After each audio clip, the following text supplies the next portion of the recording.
क्या आप बीएसएससी की तैयारी कर रहे हैं? अब फिक्र छोड़िए, दिशा एसएससी आपके लिए लाया है स्पेशल 10 प्रैक्टिस सेट सीरीज। इसमें मिलेंगे टॉप क्वालिटी क्वेश्चंस। अभी सब्सक्राइब कीजिए।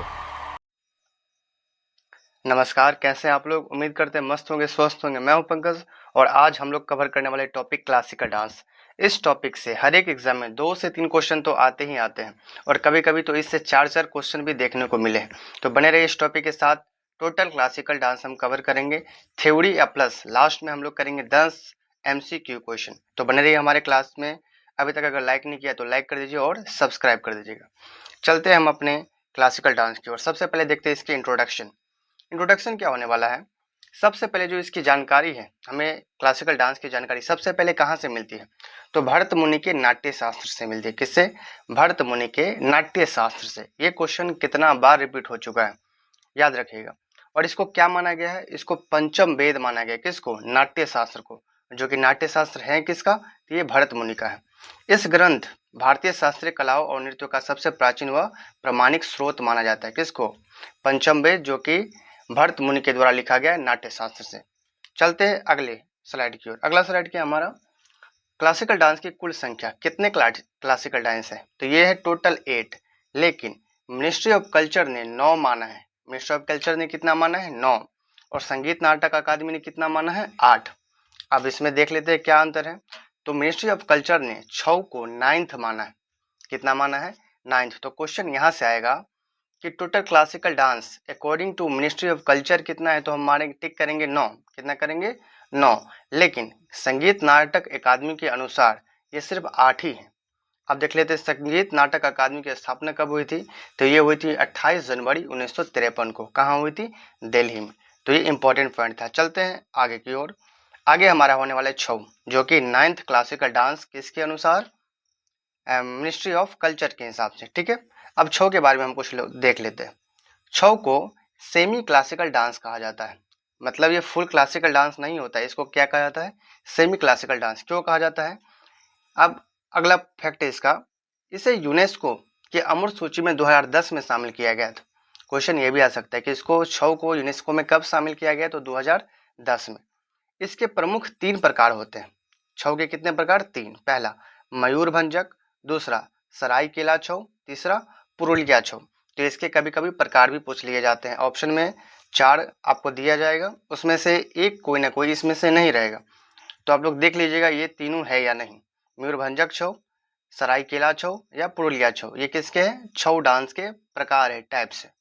अब इसकी बात करते हैं मयूरभंजक कहाँ इसको बोला जाता है? तो ये बोला जाता है उड़ीसा में। क्या होता है? उड़ीसा। और सरायकेला छऊ कहाँ कहा जाता है इसको? झारखंड में। और पुरुलिया छऊ कहाँ कहा जाता है इसको? पश्चिम बंगाल में। अलग अलग जगहों पे अलग अलग नाम से जाना जाता है, लेकिन है ये छऊ के ही प्रकार। चलते अगले। अब टोटल देख लेते हैं कितने क्लासिकल डांस था? 8। और मिनिस्ट्री ऑफ कल्चर के अनुसार 9। पहला क्या था? भरतनाट्यम, जो कि संबंधित है तमिलनाडु से। ये कहाँ से संबंधित है? तमिलनाडु से। और ये सबसे पुराना क्लासिकल डांस है। दूसरा है हमारा ओडिसी, जो कि है ओडिशा से संबंधित है। ये जगन्नाथ मंदिर से संबंधित है। तीसरा क्या होने वाला है हमारा? मणिपुरी, जो कि है मणिपुरी से संबंधित है। ये वैष्णव संप्रदाय पर आधारित है। चौथा होने वाला हमारा कुचिपुड़ी। कुचिपुड़ी कहाँ का है? आंध्र प्रदेश का क्लासिकल डांस है। और ये भाषण व शुद्ध नृत्य का योग है। कथक कहाँ से संबंधित है? उत्तर प्रदेश का। कहाँ का? ये उत्तर प्रदेश का। और ये कथाकारों का नृत्य है, या इसको नटवरी नृत्य भी कहा जाता है। अगला देखते हैं सिक्स क्या है? कथकली। ये कथकली कहाँ से संबंधित है? केरला से। और ये रामायण व महाभारत के चरित्रों पर आधारित है। 7वां क्लासिकल डांस क्या है? मोहिनीअट्टम, जो कि है केरल से। और ये एकल महिला नृत्य है, जो कि विष्णु को मोहिनी के रूप में दिखाया गया है। अब बात करते हैं सत्रिया के बारे में। सत्रिया कहाँ की है संबंधित? असम की क्लासिकल डांस है। और ये सबसे नया कौन है? Sattriya classical dance. तो क्वेश्चन 2 क्वेश्चन यहाँ पे बनते हैं। सबसे पुराना डांस कौन सा है? तो आप लोग देख ले, सबसे पुराना कौन है हमारा? भरतनाट्यम। और सबसे नया कौन है? तो सबसे नया कौन है? सत्रिया, जो कि कब जोड़ा गया है? 2000 ईस्वी में जोड़ा गया। कब जोड़ा गया है? 2000 में। और बात करते हैं छऊ जो है पश्चिम बंगाल, झारखंड और ओडिशा तीनों जगह पे होता है। अभी हम लोगों ने देखा था कि ये ओडिशा में क्या कहा जाता है छऊ को? मयूरभंजक छऊ, झारखंड में सरायकेला छऊ, पश्चिम बंगाल में पुरुलिया छऊ।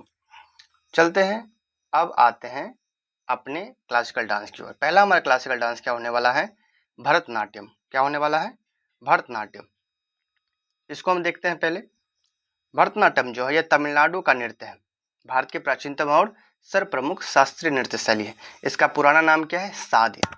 तो क्वेश्चन ये आएगा कि भरतनाट्यम का पुराना नाम या सादिर किसका पुराना नाम है? तो क्या टिक मारेंगे? भरतनाट्यम का। अन्य नाम से भी इसका जाना जाता है, इसको जैसे जाने जाते हैं दासी अट्टम, अग्नियट्टम, इस नाम से भी किसको जाना जाता है? भरतनाट्यम को। और इसके जानकारी के प्रमुख स्रोत क्या है? यह शिल्प आदिकारम और उसके बाद अभिनय दर्पण। कौन सा है? अभिनय दर्पण। फिर से एक बार रिपीट करते हैं। भरतनाट्यम ये तमिलनाडु का नृत्य है। कहाँ का है? तमिलनाडु का। इसका पुराना नाम क्या है? सादिर। और के अन्य स्रोत क्या है? कहाँ से भरतनाट्यम के बारे में जानकारी मिलती है? तो दासी अट्टम के बारे में, सॉरी, इसका अन्य नाम क्या है? दासी अट्टम और अग्नियट्टम। और इसकी जानकारी कहाँ से मिलती है? ये दो बुक से मिलती है, शिल्पाधिकारम और अभिनय दर्पण से मिलती है। क्लियर होगा? चलते हैं अगला स्लाइड की ओर। भरतनाट्यम के धार्मिक पृष्ठभूमि। यह जो है मूल रूप से मंदिरों को समर्पित है। किसको समर्पित है? मंदिरों को। यह शैव धर्म के दर्शकों विचारों की सुंदर प्रस्तुति करता है। किस धर्म के लिए? शैव धर्म के लिए। अब आते हैं नृत्य का आरंभ। नृत्य के आरंभ को, भरतनाट्यम का जब नृत्य आरंभ करते हैं, स्टार्टिंग करते हैं, तो उसको कहते हैं अलारिपू कहते हैं। क्या कहते हैं? अलारिपू कहते हैं। ये क्वेश्चन कई बार पूछा गया है और ये बहुत डिटेल कंटेंट होने वाला है, तो बने रहिए हमारे साथ। फिर से रिपीट करते हैं। भरतनाट्यम कहाँ का नृत्य है? तमिलनाडु का है। इसका पूरा नाम क्या है? सादिर है। अन्य नाम क्या है इसका? दासी अट्टम और अग्नि नृत्य। और इसका जानकारी कहाँ से मिलती है? शिल्पाधिकारम, अभिनय दर्पण से। अब इसको मंदिरों को समर्पित है और शैव धर्म के लिए है। उसके बाद इसके प्रारंभिक जो नृत्य प्रारंभ होता है उसको क्या कहा जाता है? अलारिपू कहा जाता है। क्या कहा जाता है? अलारिपू। चलते हैं अगले स्लाइड की ओर। अगला स्लाइड है भरतनाट्यम के 6 प्रमुख भाग हैं। कितने भाग हैं? 6। पहला जो भाग है अलारिपू, क्या है? अलारिपू। दूसरा क्या है? जाति स्वरम। तीसरा क्या है? शब्दम। चौथा है वर्णम। पांचवा है पदम और छठा है तिल्लाना। अलारिपू आप लोग देखा कि जब स्टार्टिंग होती है तो उसको कहते हैं अलारिपू। और उसके बाद जाति स्वरम क्या है? शुद्ध नृत्य का अंश है।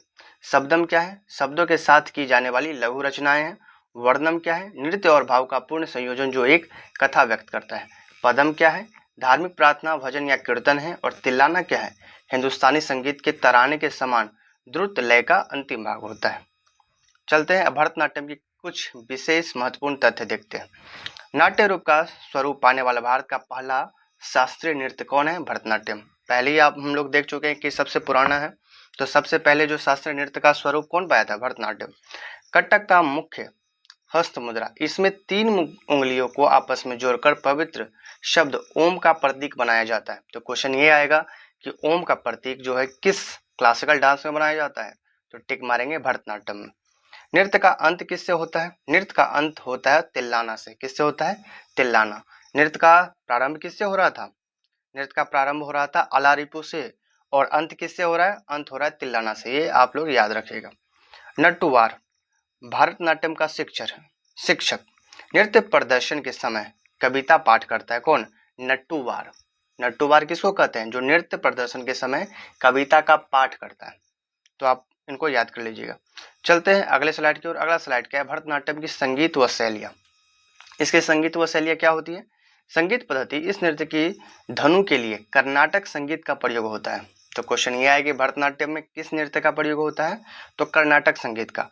भारतीय संगीत के 2 प्रमुख भाग होते हैं। एक होता है उत्तर भारत के लोक नृत्य, दूसरा होता है दक्षिण भारत के। तो उत्तर भारत के लोक नृत्य को हिंदुस्तानी संगीत कहा जाता है और दक्षिण भारतीय संगीत को कर्नाटक संगीत कहा जाता है। नृत्य में प्रमुख वाद्य यंत्र। अब इस भरतनाट्यम में कौन कौन से इंस्ट्रूमेंट का यूज किया जाता है? तो क्या आता है? मृदंग का, वीणा का, बांसुरी का, इत्यादि का। ठीक है, ये भी आप लोग याद रख लीजिएगा। चलते हैं भरतनाट्यम के ऐतिहासिक प्रबंध, इसके बारे में। भरतनाट्यम पर ब्रिटिश सरकार ने 1910 में पूर्ण प्रतिबंध लगा दिया था। तो क्वेश्चन ये भी आ सकता है कि किस क्लासिकल डांस को ब्रिटिश गवर्नमेंट ने बैन कर दिया था? तो किसको? भरतनाट्यम को। ऐतिहासिक साक्ष्य क्या है इसके? भरतनाट्यम के सुंदर चित्र तमिलनाडु के प्रसिद्ध चिदम्बरम मंदिर के गोपुरम पर अंकित है। तो क्वेश्चन ये भी आ सकता है। चलते हैं अगले स्लाइड की ओर। अगला जो हमारा क्लासिकल डांस होने वाला है वो ओडिसी। क्या होने वाला है? ओडिसी। अब इसके देख लेते हैं इसके बारे में। ओडिसी के फादर, इसके जनक कौन है? फादर ऑफ ओडिसी, एक मिनट। ओडिसी के फादर कौन है? तो इसके फादर है गुरु पंकज चरण दास। कौन है? गुरु पंकज चरण दास। धार्मिक संबंध क्या है यह? भगवान कृष्ण और भगवान जगन्नाथ की भव्य पूजा यात्राओं के संबंध में है। तो क्वेश्चन ये आएगा कि ओडिसी जो है क्लासिकल डांस, इसमें किस गॉड की पूजा होती है? तो भगवान कृष्ण की और भगवान जगन्नाथ का। तो आप लोग ये याद कर लीजिएगा। चलते इसके अगले फैक्ट की ओर। एक मिनट, अगला फैक्ट क्या होने वाला है? अगला इसका फैक्ट है प्रसिद्ध मुद्रा। इसमें कौन सी मुद्रा की जाती है? त्रिभंग मुद्रा। कौन सी मुद्रा? त्रिभंग मुद्रा। और भरतनाट्यम में क्या कर रहे थे? ओम बना रहे थे 3 उंगली से। तो ये दोनों आप लोग याद रख लीजिएगा। चलते हैं अगले स्लाइड की ओर। अगला स्लाइड है इसका ओडिसी का गायन व विधा है। इसमें क्या गाया जाता है? तो इसमें क्या गाया जाता है और किस प्रकार किया जाता है वो देखने वाले हैं। सबसे पहले देख लेते हैं इसका अन्य नाम क्या है। नाम इसका है ओडिली। क्या होती है? ओडिली। अब इसके शुरुआती भाग को कहते हैं मंगलाचरण। क्या कहते हैं? मंगलाचरण। और भरतनाट्यम में शुरुआती भाग को क्या कर रहे थे? अलारिपु बोल रहे थे। क्या बोल रहे थे? अलारिपु। और इसके अंत भाग को क्या बोलते हैं? मोक्ष। क्या बोलते हैं? मोक्ष। चलते अगले स्लाइड की ओर। इसकी तत्व वाद्य यंत्र, इसमें कौन कौन से इंस्ट्रूमेंट यूज होते हैं उसके बारे में देख लेते हैं। तो मूविंग आइडल, सबसे बात करते हैं मूविंग आइडल। इस नृत्य में नृत्यांगनाएं शरीर में अत्यंत जटिल ज्यामितीय पैटर्न बनाती हैं। तो क्वेश्चन ये आएगा कि ज्यामितीय पैटर्न किस क्लासिकल डांस में बनाती हैं? तो आंसर करेंगे क्या? आंसर क्या करेंगे? ओडिसी नृत्य में। किसमें? ओडिसी नृत्य में। इसका प्रतीक क्या है? जल तत्व। क्या है? जल तत्व का प्रतीक माना जाता है। किसको? पंचभूत प्रतीक, ओडिसी नृत्य को। इसका प्रमुख वाद्य यंत्र क्या है? वाद्य यंत्र, इसमें जो बजाया जाता है इंस्ट्रूमेंट है वह मंजीरा, पखावज, ढोल, सितार का प्रयोग किया जाता है। किसमें? ओडिसी में। चलते अगले स्लाइड की ओर। अगला हमारा होने वाला क्लासिकल डांस मणिपुरी। क्या होती है? मणिपुरी, जो कि संबंधित है वैष्णव संप्रदाय से। किस संप्रदाय से इसका संबंध है? वैष्णव संप्रदाय से। इसकी थीम क्या होती है? थीम होती है बालकाल्य की कहानियों को दर्शाया जाता है। इसमें किसको दर्शाया जाता है? बालकाल्य की कहानियों की। इसकी प्रमुख 3 शैलियां होती है मणिपुरी की। पहला होती है लाई हरोबा, संकीर्तन और रासलीला। किसका? मणिपुरी शैली का, मणिपुरी क्लासिकल डांस का। रासलीला का इतिहास। मणिपुरी रासलीला को सर्वप्रथम 1779 में निंगथो थिंग थाम्बा खोम्बा ने शुरू किया था। रासलीला को किसने शुरू किया था? निंगथो चिंग थांग खोम्बा। नाम थोड़ा अजीब है लेकिन आप याद कर लीजिएगा। चलते अगले स्लाइड की ओर। मणिपुरी, इसकी कला एवं शैली के बारे में देखते हैं। जिसकी प्रमुख संस्था के बारे में पहले देखते हैं। जवाहरलाल नेहरू मणिपुरी नृत्य अकादमी, जो कि कहाँ है? इम्फाल में। कहाँ है? मणिपुर के इम्फाल में। तो क्वेश्चन ये आ सकता है कि मणिपुरी क्लासिकल डांस के लिए जो है जवाहरलाल नेहरू मणिपुरी नृत्य एकेडमी, ये कहाँ पे है? तो मणिपुर के इम्फाल में। इसमें कौन से वाद्य यंत्र उपयोग किए जाते हैं? तो वो किए जाते हैं पैना। कौन सा? पैना। ठीक है। अब इसके बाद करते हैं पुंग चोलम। इसमें नृत्य करना, वाद्य यंत्र बजाना और गाना गाना एक ही व्यक्ति द्वारा किया जाता है। किसके द्वारा? एक ही व्यक्ति के द्वारा। एक ही व्यक्ति नृत्य डांस करेगा, एक ही व्यक्ति गाना वाद्य यंत्र जो इंस्ट्रूमेंट बजाता है, और एक ही व्यक्ति नाचता भी है। तो ये इसका सबसे अलग बात है। जो कि पिछले हम जो क्लासिकल डांस देख चुके, भरतनाट्यम या इससे पहले देख ले ओडिसी, उसमें अलग अलग व्यक्ति अलग अलग इंस्ट्रूमेंट बजाता है, अलग अलग व्यक्ति डांस करता है और अलग अलग व्यक्ति गाना गाता है। लेकिन इसमें एक ही व्यक्ति तीनों काम करते हैं। इसके प्रमुख 2 भाग होते हैं। कितने भाग? 2। पहला भाग होता है जागोई और दूसरा होता है चोलेम। मणिपुरी के ये 2 प्रमुख अंग होते हैं। चलते अगले स्लाइड की ओर। मणिपुरी की पोशाक व नियम। इसके पोशाक के बारे में देखते हैं। पोशाक क्या है? ताल योजना। इस शास्त्रीय विधा में कुल 64 भिन्न तालों का उपयोग किया जाता है। कितने तालों के? 64 भिन्न तालों का, अलग अलग 64 ताल बनाए जाते हैं, 64 पैटर्न बनाए जाते हैं। अब इसकी मुद्रा, इसमें नर्तक का शरीर, डांसर का शरीर जो 8 आकार की वक्र गतियों के माध्यम से संचालित होती है। पारंपरिक पोशाक क्या है इसका? योती ओई। कौन सी है? योती ओई होता है, जो कि महिला कलाकार विशेष बेलनाकार स्कर्ट पहनती है, जिसे स्थानीय में क्या कहा जाता है? योती आई। क्या कहा जाता है? योती आई। चलते अगले स्लाइड की ओर।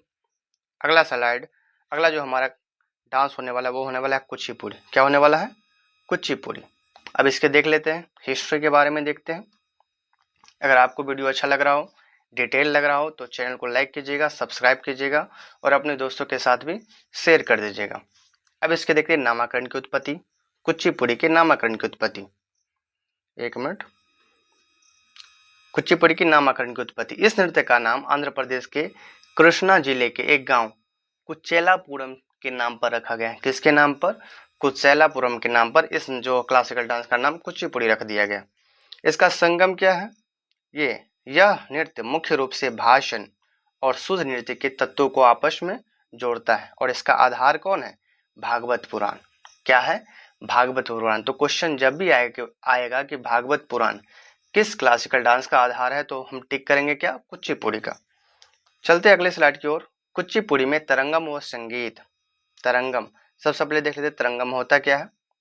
तो कुचिपुड़ी में पीतल की तस्तरी या थाली के किनारे पर पैर रखकर संतुलन बनाते हुए नृत्य करते हैं। इसको क्या कहते हैं? तरंगम। क्या कहते हैं? तरंगम। पैरों की प्रमुख मुद्राएं इसमें होती हैं। क्या होती है? पैरों की प्रमुख मुद्राएं जैसे शमपाद, मुंडोकोप्पू, कंतेरा और नागबंध। ये पैरों की मुद्राएं हैं, पैर के जो है लेग्स के पैटर्न होते हैं ये। अब संगीत पद्धति क्या होती है? इसके कर्नाटक संगीत का उपयोग किया जाता है। किसमें? कुचिपुड़ी में। चलते अगले स्लाइड की ओर। अगला स्लाइड इसका परंपरा और तत्व देखते हैं। आदि गुरु सिद्धेंद्र योगी को कुचिपुड़ी का आदि गुरु माना जाता है। किसको माना जाता है? सिद्धेंद्र योगी को। तो क्वेश्चन ये भी आ सकता है कि सिद्धेंद्र योगी को क्या माना जाता है? तो कुचिपुड़ी का आदि गुरु।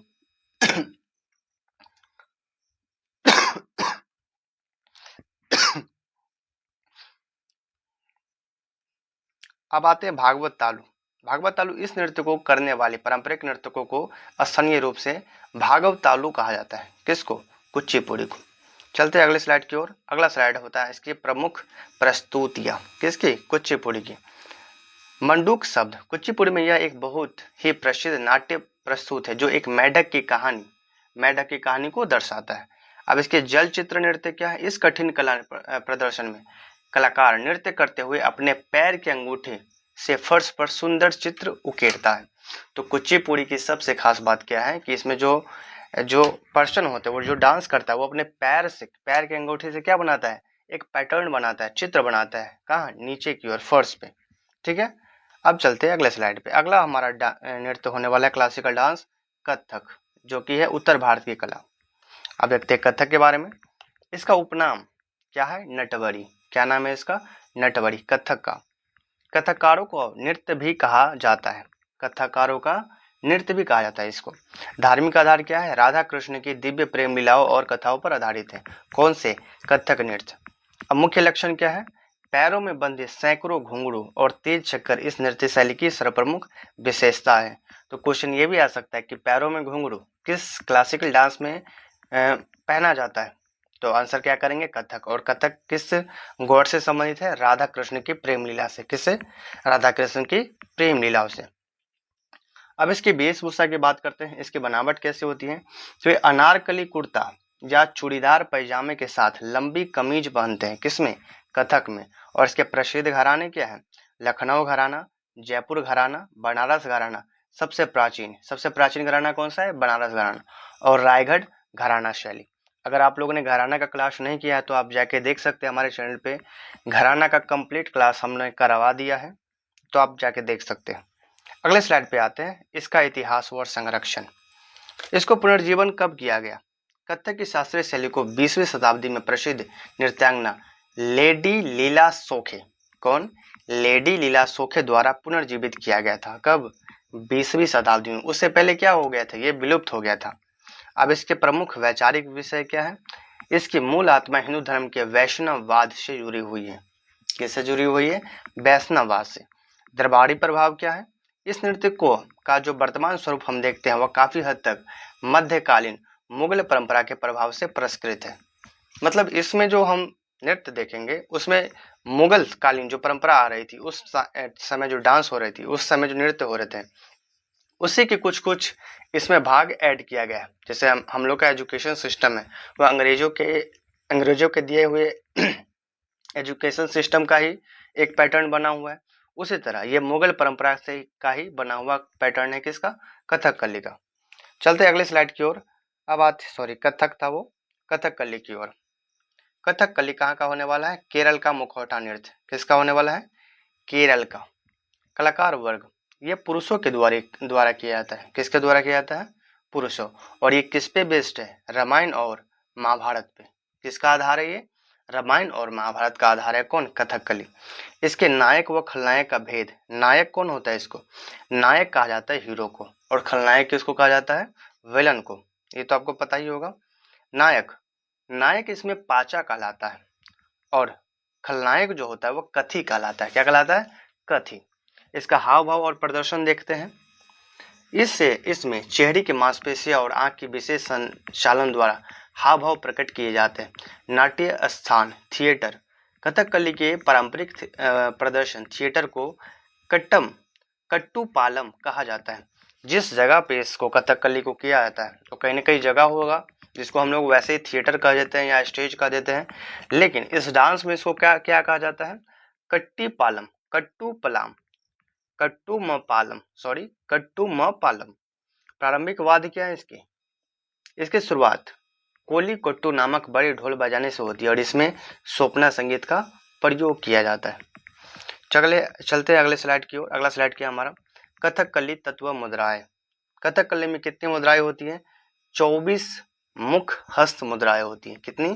24। मेन पोस्टर कितनी होती है? 24। इसमें प्रमुख वाद्य यंत्र क्या है? प्रमुख इंस्ट्रूमेंट क्या है इसके?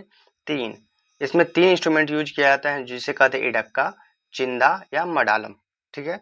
अब इसके पंचभूत तत्व देख लेते हैं। कथकली प्रकृति के आकाश तत्व को प्रदर्शित करता है। गीत भाषा इसकी क्या है? मणि प्रबलम। क्या है? मणि प्रबलम। तो कथकली की जो गीत की भाषाएं पूछा जाएगा उसे कहते हैं मणि प्रबलम, जो कि मलयालम और संस्कृत भाषा का एक कलात्मक मिश्रण है, इसलिए इसको कहा जाता है मणि प्रबलम। अब आते हैं इसके ललित कला संगम के बारे में।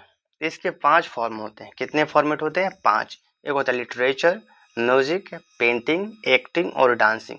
ये पांचों किस में होते हैं? कथकली में। चलते हैं अगले स्लाइड की ओर। इसके श्रृंगार व प्रतीक के बारे में बात करते हैं।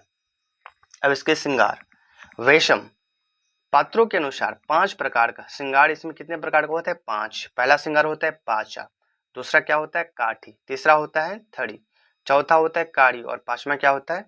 मिणुक्कू। कुलीनता देवता और सद्गुण का परिचारिक है। जिसमें हरा रंग का उपयोग किया जाता है वो किसके लिए? कुलीनता, देवत्व और साधुनता, डिवाइनिटी, वर्निटी और नोबिलिटी के लिए प्रयोग किया जाता है। लाल धब्बे किसके लिए प्रयोग किया जाता है? नाक के पास। इसमें नाक के पास लाल धब्बे का उपयोग किया जाता है किसके लिए? राजसी घमंड या गौरव का प्रतीक के लिए। काला रंग किसके लिए यूज किया जाता है? इसमें बुराई और दुष्टता के लिए। पीला रंग किसके लिए यूज किया जाता है? संतों, ऋषियों और महिलाओं के चरित्रों के लिए प्रयुक्त किया जाता है। और इसमें सफेद रंग का उपयोग किया जाता है उच्चतर आध्यात्मिक चेतना और देवत्व वाले दिव्य प्राणियों को दर्शाता है। तो कथकली में ये 5 रंगों का उपयोग किया जाता है, हरा, लाल, काला, पीला और सफेद, और सभी रंग का अपना अलग अलग मतलब है। तो क्वेश्चन यहाँ से भी आ सकते हैं, तो इसको भी आपको बहुत गहरे तरह से आपको देखना पड़ेगा और याद करना पड़ेगा। चलते अगले स्लाइड की ओर। अगला स्लाइड हमारा, अगला जो क्लासिकल डांस है वो है मोहिनीअट्टम। क्या है? मोहिनीअट्टम। शाब्दिक अर्थ, मोहिनी का मतलब क्या होता है? सुंदर। क्या होता है? सुंदर। एक मिनट। सुंदर, सुंदर स्त्री। अट्टम का अर्थ होता है नृत्य। मोहिनी का क्या मतलब होता है? सुंदर स्त्री। और अट्टम का मतलब क्या होता है? नृत्य, डांस होता है। यह होता है एकल नृत्य। यह नृत्य केवल एकल महिला कलाकार द्वारा किया जाता है। कितनी महिला द्वारा? सिर्फ एक महिला द्वारा। श्रृंगार व केश, इस नृत्य में नृत्यांगना अपने बालों में चमेली के सुगंधित सफेद फूल लगाते हैं, जास्मीन के फूल लगाते हैं। अब इसके परिधान क्या है? इसमें पहनी जाती है कसाबू साड़ी। क्या पहनी जाती है?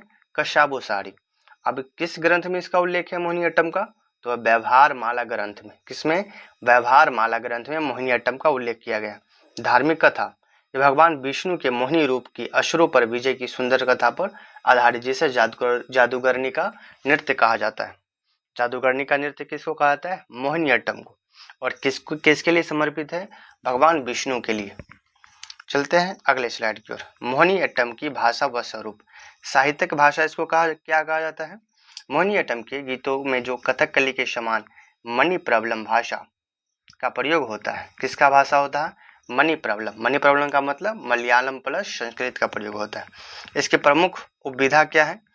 इसकी 3 विधा है। पहला को कहते हैं तेबी तिचियाट्टम, दूसरा को कहते हैं नंगई काटकम, तीसरा को कहते हैं दसियट्टम। क्या कहते हैं? दसियट्टम। चलते हैं अगले स्लाइड की ओर। अगला हमारा जो डांस होने वाला है वो होने वाला है सत्रिया। क्या होने वाला है? सत्रिया। यह है असम का नृत्य। किसका नृत्य है? असम का।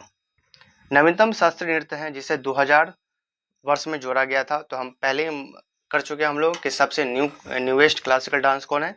सत्रिया। प्राचीन व इतिहास, इसके हिस्ट्री के बारे में, यह नृत्य रूप का इतिहास लगभग 500 वर्ष पुराना माना जाता है। इसके महान संस्थापक कौन है सत्रिया के? श्रीमद शंकरदेव। कौन है? श्रीमद शंकरदेव।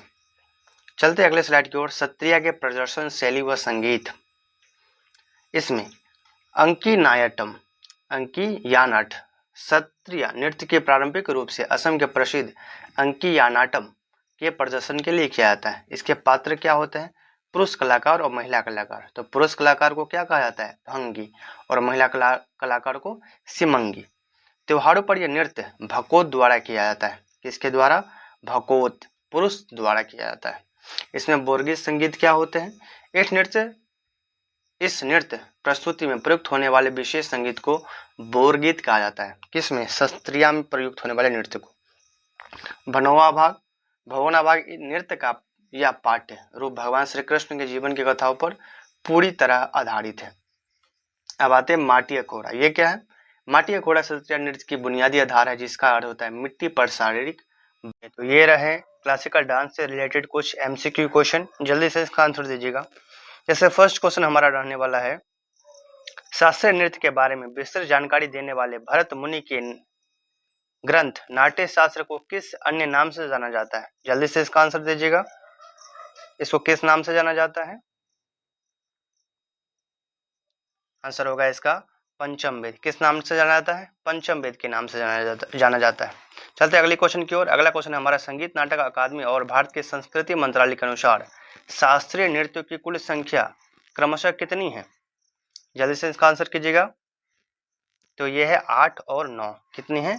8 और 9। संगीत नाटक अकादमी के अनुसार 8, लेकिन संस्कृति मंत्रालय के अनुसार ये कितनी है? 9 होती है टोटल। 9वां कौन था? छऊ था। चलते अगले क्वेश्चन की ओर। अगला क्वेश्चन हमारा होने वाला है क्वेश्चन नंबर 3। क्वेश्चन क्या है? निम्नलिखित में से छऊ नृत्य और उससे संबंधित राज्यों का कौन सा मिलान सही है? छऊ नृत्य किस राज्य में होता है? जल्दी से इसका आंसर कीजिएगा। तो ये होगा सभी राज्य में। जैसे मयूरभंजक छऊ ओडिशा के लिए फेमस है, सरायकेला छऊ झारखंड में फेमस है, और पुरुलिया छऊ कहाँ फेमस है? पश्चिम बंगाल में। चलते अगले क्वेश्चन की ओर। अगला क्वेश्चन हमारा क्वेश्चन नंबर 4। क्वेश्चन क्या होने वाला है? तमिलनाडु के सुप्रसिद्ध शास्त्रीय नृत्य भरतनाट्यम का प्राचीन नाम क्या है? इसका पुराना नाम क्या है? जल्दी से इसका आंसर कीजिएगा। ऑप्शन है दासियट्टम, शादिर, ओरेली या तेबिती चियाटम। तो इसका सही आंसर है शादिर। क्या है? शादिर। चलते अगले क्वेश्चन की ओर। अगला क्वेश्चन हमारा क्वेश्चन नंबर 5। क्वेश्चन क्या है? भरतनाट्यम नृत्य प्रदर्शन के क्रमशः आरंभ तथा अंत के प्रमुख भागों को क्या कहा जाता है? तो इसके आरंभ भागों को कहा जाता है अलारेपू, और जो इसके अंत भाग होते हैं उसको क्या कहा जाता है? तिल्लाना। क्या कहा जाता है? तिल्लाना। चलते अगले क्वेश्चन की ओर। अगला क्वेश्चन हमारा है क्वेश्चन नंबर 6। क्वेश्चन क्या है? गुरु पंकज चरण दास को किस शास्त्रीय नृत्य का फादर कहा जाता है? ऑप्शन है कथकली, कुचिपुड़ी, ओडिसी या मणिपुरी। जिसका सही आंसर होने वाला है ओडिसी को। किसका कहा जाता है? ओडिसी का जो फादर कहा जाता है इसको पंकज चरण दास को कहा जाता है। चलते अगले क्वेश्चन की ओर। अगला क्वेश्चन हमारा क्वेश्चन नंबर 7। क्वेश्चन क्या है? मणिपुरी शास्त्रीय नृत्य शैली के संबंध में निम्नलिखित कथनों में से कौन सा कथन असत्य है, कौन सा कथन गलत है? जल्दी से इसका आंसर दीजिएगा। ऑप्शन होने वाला है क्या? ऑप्शन होगा यह वैष्णव संप्रदाय से संबंधित है। दूसरा बोल रहा है कि महिला कलाकार बेलनाकार स्कर्ट ज्योति ओई पहनती है, या कलाकार इसमें दर्शकों से सीधे आंख नहीं मिलाता है, या इसमें पैना व यंत्र का उपयोग किया जाता है। क्या है इसका आंसर? इसका आंसर है ऑप्शन सी। क्या है? Option C. कलाकार इसमें दर्शकों से सीधे आंख नहीं मिलाता है। किसमें? मणिपुरी क्लासिकल डांस में। चलते अगले क्वेश्चन की ओर। अब है क्वेश्चन नंबर 8। क्वेश्चन क्या है? पीतल की तस्तरी या थाली के किनारों पर पैर रखकर संतुलन बनाते हुए तरंगम नृत्य करना किस शास्त्रीय नृत्य की प्रमुख विशेषता है? जल्दी से इसका आंसर कीजिएगा। ऑप्शन है भरतनाट्यम, मोहिनीअट्टम, कुचिपुड़ी या कथक। तो इसका सही आंसर है कुचिपुड़ी। क्या है? कुचिपुड़ी में जो है पीतल के तस्तरी के किनारे पर पैर रखकर संतुलन बनाए हुए ये नृत्य किया जाता है, जिसको कहते हैं तरंगम। चलते अगले क्वेश्चन की ओर। अगला क्वेश्चन हमारा होने वाला है क्वेश्चन नंबर 9। क्वेश्चन क्या है? केरल के कथकली नृत्य में प्रयुक्त हरे रंग का मुखौटा मेकअप किस गुण को प्रतीक माना जाता है? ऑप्शन है बुराई और दुष्टता का, कुलीनता देवता और सद्गुण का, राजसी घमंड का, और संतों और महिलाओं के चरित्र का। जिसका सही आंसर होने वाला है क्या? कुलीनता देवत्व और सद्गुण का। किसका? कुलीनता देवत्व और सद्गुण का। अगला क्वेश्चन और आखिरी क्वेश्चन क्या होने वाला है? असम के महान वैष्णव संत और समाज सुधारक श्री मत शंकर देव द्वारा किस शास्त्रीय नृत्य शैली की खोज की गई थी? ऑप्शन है सत्रिया, ओडिसी, कुचिपुड़ी या कथक। इसका क्या होगा आंसर? तो इसका सही आंसर होने वाला है सत्रिया। किसकी खोज